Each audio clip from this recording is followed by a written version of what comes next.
প্রতিদিন সকালে রুটি বেলা খুবই একটি ঝামেলার কাজ। আসসালামু আলাইকুম ভিউয়ার্স, আজকে আমি আপনাদের তৈরি করে দেখাবো কোনো প্রকার বেলাবেলি ঝামেলা ছাড়াই নরম তুলতুলে ফুলকো আটার রুটি তৈরির সহজ রেসিপি। আশা করছি আজকের রেসিপিটি আপনাদের খুবই উপকারে আসবে। নরম তুলতুলে ফুলকো আটার রুটি তৈরি করার জন্য এখানে আমি ভরে ভরে 1 কাপ আটা নিয়েছি, আর সেই সাথে এখানে আমি আরও হাফ কাপ আটা নিয়েছি। 1 চামচের থেকে সামান্য একটু কম লবণ দিয়ে দিয়েছি। শুকনো উপকরণগুলো একটা হ্যান্ড উইচের সাহায্যে খুব ভালোভাবে মিশিয়ে নিব। যখন মিশিয়ে নেওয়া হয়ে যাবে, যেই কাপ দিয়ে আমি আটা মেপে নিয়েছিলাম সেই কাপেরই 1 কাপ পানি দিয়ে দিব। আমি পানিটা অল্প অল্প করে দিব আর একটা হ্যান্ড উইচের সাহায্যে খুব ভালোভাবে মিশিয়ে নিব। 1 কাপ পানি যখন সম্পূর্ণ দেওয়া হয়ে যাবে, এখানে আমি আরও 1 কাপ পানি নিয়েছি। একইভাবে এই পানিটা অল্প অল্প করে দেব আর মেশাতে থাকব। আটার এই মিশ্রণটা কিন্তু খুব ভালোভাবে হ্যান্ড উইচের সাহায্যে মিশিয়ে নিতে হবে, যাতে কোনো প্রকার লাম্পস না থাকে। বেশ কিছুক্ষণ মিশিয়ে নেওয়ার পর এই তো খুব ভালোভাবে মিশিয়ে নেওয়া হয়ে গেছে। এরপর এই মিশ্রণটাকে আমি একটা ঢাকনা দিয়ে ঢেকে রেস্টে রেখে দিব 10 মিনিটের জন্য। আর এই 10 মিনিটের মধ্যেই কিন্তু ব্যাটারটা খুব ভালোভাবে সেট হয়ে যাবে। হ্যান্ড উইচের সাহায্যে ব্যাটারটাকে 2 থেকে 3 মিনিটের মতো খুব ভালোভাবে মিশিয়ে নিতে হবে।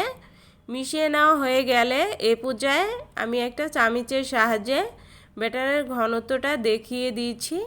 ব্যাটারের ঘনত্বটা কিন্তু এরকমই হবে। আপনাদের ক্ষেত্রে যদি ব্যাটারটা বেশি ঘন হয়ে যায়, সেক্ষেত্রে 1 টেবিল চামচের মতো পানি অ্যাড করে দিলেই হবে।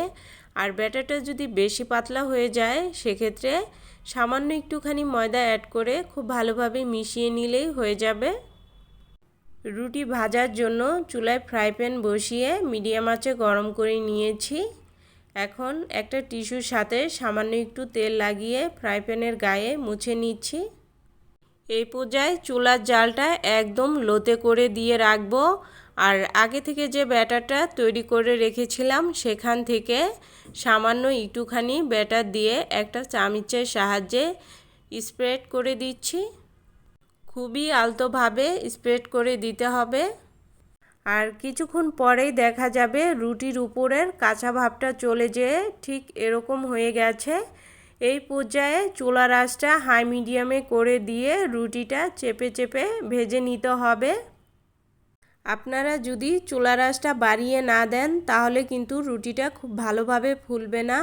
আর রুটিটা উল্টানোর আগে কিন্তু অবশ্যই চেক করে নিতে হবে রুটির নিচের অংশটা খুব ভালোভাবে কুক হয়েছে কিনা। রুটির নিচের অংশটাও যদি খুব ভালোভাবে কুক না হয়, সেক্ষেত্রেও কিন্তু রুটিটা খুব ভালোভাবে ফুলবে না। অবশ্যই এই বিষয়গুলো খেয়াল রাখতে হবে।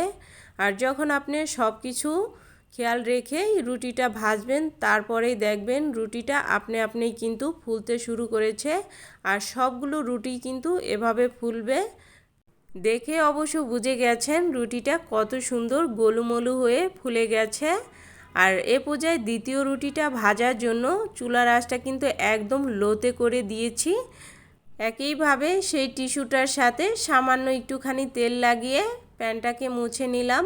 এখন কিছুটা ব্যাটার দিয়ে একইভাবে পরবর্তী রুটিটাও ভেজে নিব। আমি কিন্তু চুলা জালটা একদম লোতে করে দিয়ে রেখেছিলাম।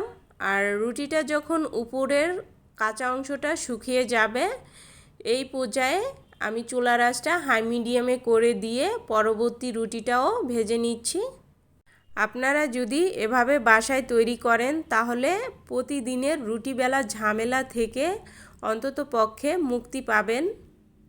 আর এভাবে তৈরি করলে প্রতিটা রুটি কিন্তু ফুলবে। আর আমি যেই রুটিগুলো ভেজেছি, প্রত্যেকটা রুটি কিন্তু মাশাআল্লাহ অনেক সুন্দর ফুলেছে। আর এই রুটিগুলোর বানানোর শর্ত হচ্ছে 3টা।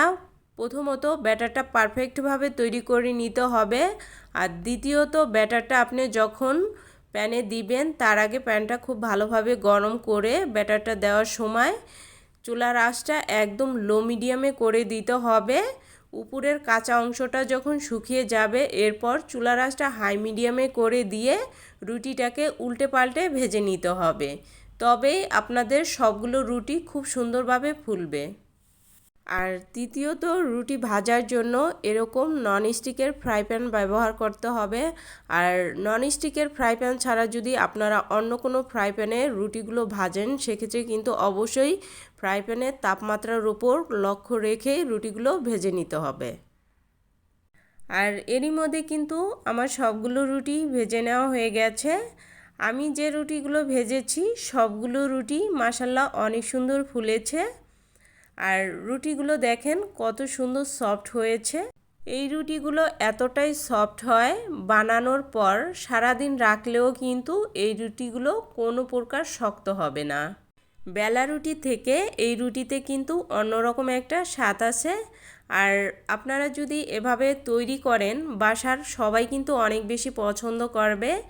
আমার এই সহজ রেসিপিটি যদি আপনাদের ভালো লেগে থাকে, অবশ্যই কমেন্ট বক্সে আপনাদের মতামত লিখে জানাবেন। আল্লাহ হাফেজ।